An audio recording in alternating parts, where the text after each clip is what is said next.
हैं। विधानसभा चुनाव के बाद निकाय चुनाव की तैयारियां शुरू हो गई और हम बात करेंगे संबल चेयरमैन पद के चुनाव को लेकर। हमारे साथ बात करने के लिए आज मौजूद है भारतीय जनता पार्टी के वरिष्ठ नेता और प्रबुद्ध प्रकोष्ठ के अध्यक्ष संजय सांगता जी। संजय जी, बहुत बहुत स्वागत आपका।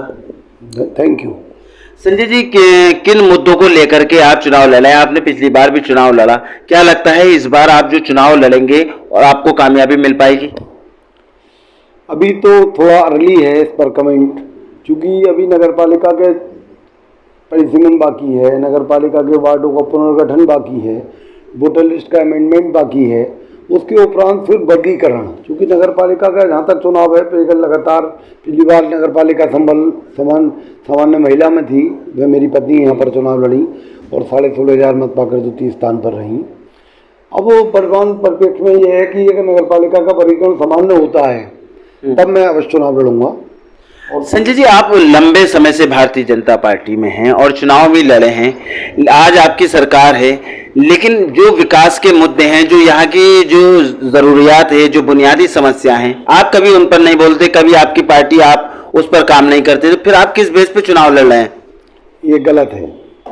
मैं रख दूँ भाई, ये गलत है, ऐसा नहीं है। मैं लगातार संबल में के हर विषय के ऊपर अगर आप कोई मुखर कमेंट चाहेंगे तो आप मुझे पाएंगे। बाकी कोई सब लोग, हमारे अन्य मित्र लोग भी करते हैं, ऐसा नहीं है नहीं करते। कोई एक समस्या बताएं जिसको लेकर के आपने कभी उठाया हो, कभी आपने अपनी पार्टी से कहा हो।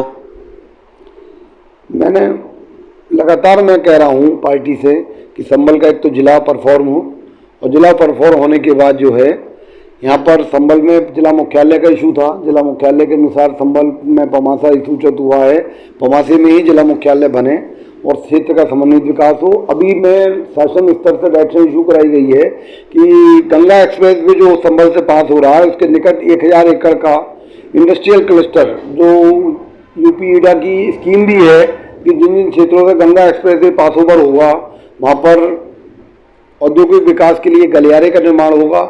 उस गलियारे की व्यवस्था के तहत भी मैं सदस्य हूँ भारत सरकार और प्रदेश सरकार की ओडीओपी एडवाइजरी कमेटी का भी। ओडीओपी में संबल का सींग हस्तशिल्प उत्पाद है, उसके अलावा अन्य उत्पाद भी उस परव्यू में है। वो उत्पाद कहीं आगे बढ़ा या वही है?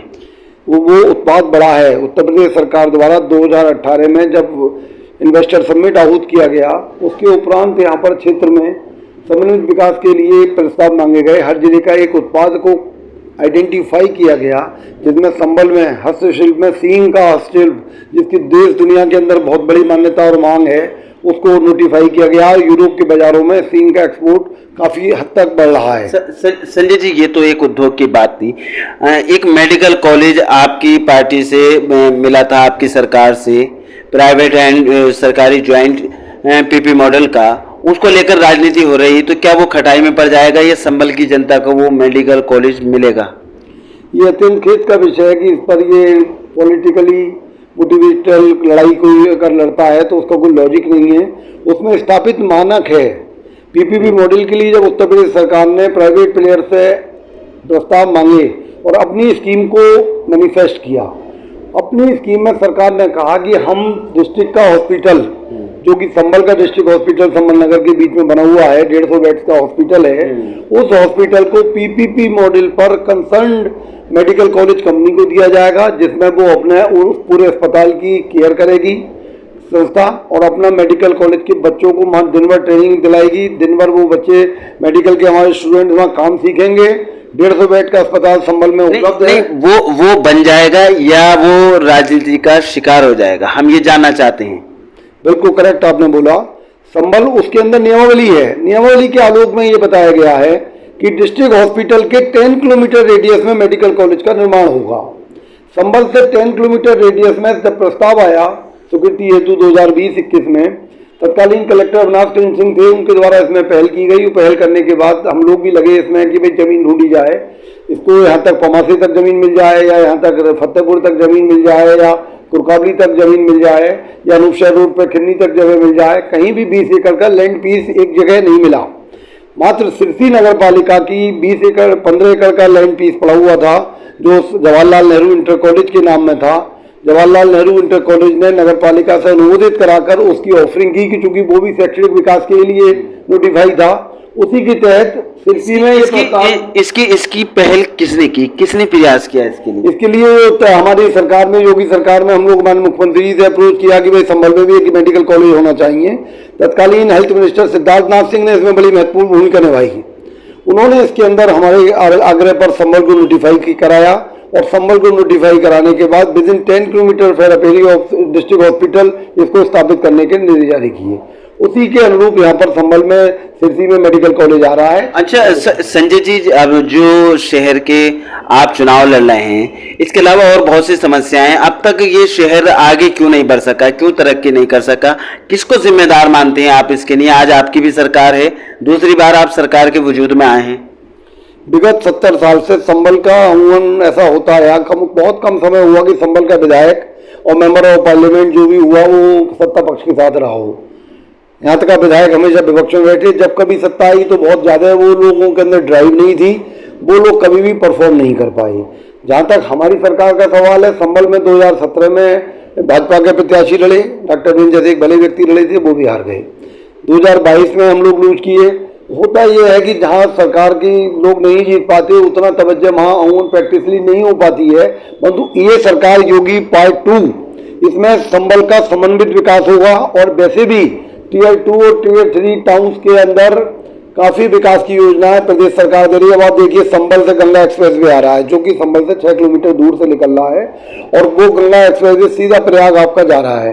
एक संभल के निकट सिरसी के पास दूसरा ग्रीनफील्ड एक्सप्रेस वे आ रहा है, जो मेरठ से चलेगा और गोरखपुर जाएगा। ग्रीनफील्ड एक्सप्रेस वे मेरठ से संभल और संभल से बिलारी शाहबाद होता हुआ सीधा शाहजहांपुर होता हुआ सीधा वहां के लिए निकलेगा। अच्छा संजय जी, जो आजकल जिस तरह का माहौल चल रहा है उसको लेकर के कहीं ना कहीं आपकी पार्टी सवालों के घेरे में आती है, जुलूस को लेकर, धार्मिक कार्यों को लेकर, बुलडोजर को लेकर के, तो क्या चल रहा है ये, ऐसा क्यों हो रहा है? क्या एक तरफा कार्रवाई हो रही है? क्या इस तरह का माहौल बनाया जा रहा है? नहीं, एक तरफा कार्रवाई तो नहीं हो रही। हार्मोनियल फैब्रिक हमारा सोशली मेंटेन रहना चाहिए। ये जरूर है कि सरकार का परसेप्शन है कि जो लोग भी अवैध धंधे जिन लोगों ने किए, फिर सरकारों के नामों पर लूट मचाई।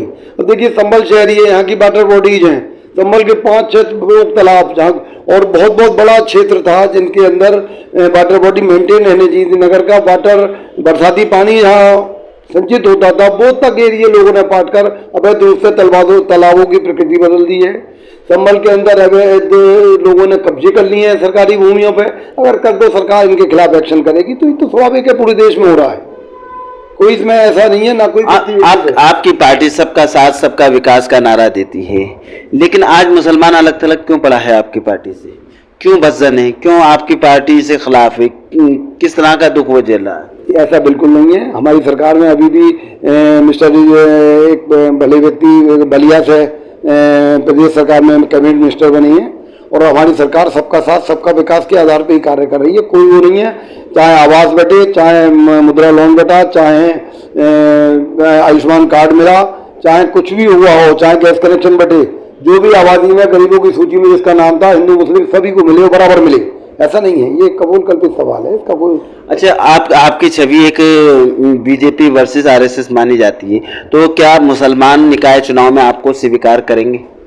देखिए, मैं पिछली बार भी लगातार बोल रहा था कि देखिए वो एक बेपढ़ी लिखी महिला को आपने चेयरमैन बनाया, क्योंकि यहाँ पर मुस्लिम समाज कबीलों में बटा हुआ है, कोई किसी लीडर के साथ जुड़ा हुआ है, कोई किसी लीडर के साथ जुड़ा हुआ है।